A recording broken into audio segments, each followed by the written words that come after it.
Dando continuidad a lo que expuso mi compañera, hay que tener en cuenta que el SAGRI-LAF lo regula la Superintendencia de Sociedades y toda la información referente a su regulación, implementación y demás se encuentra en la circular externa 2020-01-680161. En esta podemos encontrar cuáles son las etapas del SAGRI-LAF, quiénes están obligados, cuáles son los requisitos y qué reportes se deben presentar ante la Superintendencia. ¿Qué empresas están obligadas a aplicar el SAGRI-LAF? Principalmente son las empresas controladas por la Superintendencia de Sociedades que hayan obtenido ingresos totales o activos iguales o superiores a 40.000 salarios mínimos legales mensuales vigentes al 31 de diciembre del año inmediatamente anterior. También se debe tener en cuenta que hay unas actividades y profesiones no financieras designadas que por su riesgo o por su operación están clasificadas para que también se encuentren obligadas a presentar o reportar el tema de implementar el SAGRI-LAF. Hay que tener en cuenta que en la circular externa se especifica estos sectores y qué requisitos adicionales debe cumplir pues para poder identificar si efectivamente se encuentra obligado o no. Estos sectores o actividades y profesiones no financieras designadas son agentes inmobiliarios, comercialización de metales preciosos y piedras preciosas, servicios jurídicos, servicios contables, construcción de edificios y obras de ingeniería civil, servicios de activos virtuales. Adicional, hay otros sectores que tienen una supervisión especial o regímenes especiales que también deben cumplir con el SAGRI-LAF. Entre estas están las sociedades operadoras de libranza vigiladas por las supersociedades, sociedades que realizan actividades de mercado multinivel, fondos ganaderos y sociedades que realizan actividades de factoring vigiladas por las supersociedades.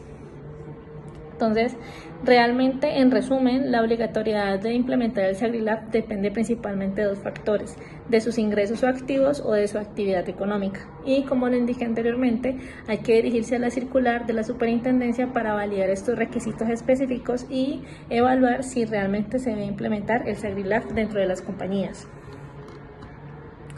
En cuanto a los procesos o las etapas que se deben de implementar cuando se debe tener SAGRI-LAF dentro de la compañía, se encuentran 4. La primera es la identificación del riesgo, que esta etapa es la inicial y es la más fundamental porque es donde yo identifico esos riesgos específicos de lavado de activos, de financiación del terrorismo, en donde yo miro cuáles son mis factores de riesgo, cuáles son los riesgos asociados y cuáles son esas señales de alerta que están dentro de mi compañía dependiendo de mi operación, dependiendo de mis clientes, mis productos, mis canales de distribución y demás. Y para asimismo poder pasar a la segunda etapa. La segunda etapa es medición o evaluación del riesgo, es donde yo ya identifiqué esos riesgos que están asociados a mi operación, entonces yo procedo a medir o evaluar la probabilidad de ocurrencia y el impacto que tendrían estos riesgos en caso de que realmente se ejecuten o se materialicen.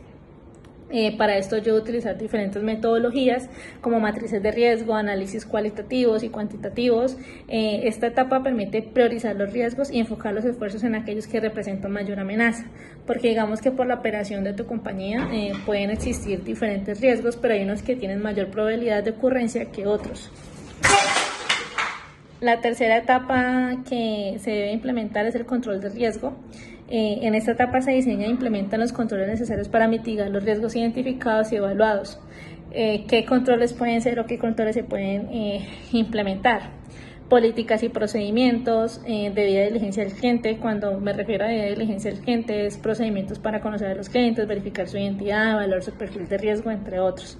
El monitoreo de transacciones, la capacitación del personal y es muy importante designar un oficial de cumplimiento. Y por último tenemos monitoreo del riesgo, que esta etapa ya es cuando yo superviso, hago una supervisión continua del SAGRI-LAF como tal, es cuando ya lo tengo implementado y yo voy, a medida que se va desarrollando, voy verificando su eficacia y voy realizando ajustes de acuerdo a lo que mi operación me exija. ¿Qué es importante también al momento de implementar el SAGRI-LAF? El diseño y la aprobación y la divulgación y capacitación, ya que realmente todos los empleados de la compañía deben estar capacitados y deben conocer la operación que tiene que ver con el SAGRI-LAF.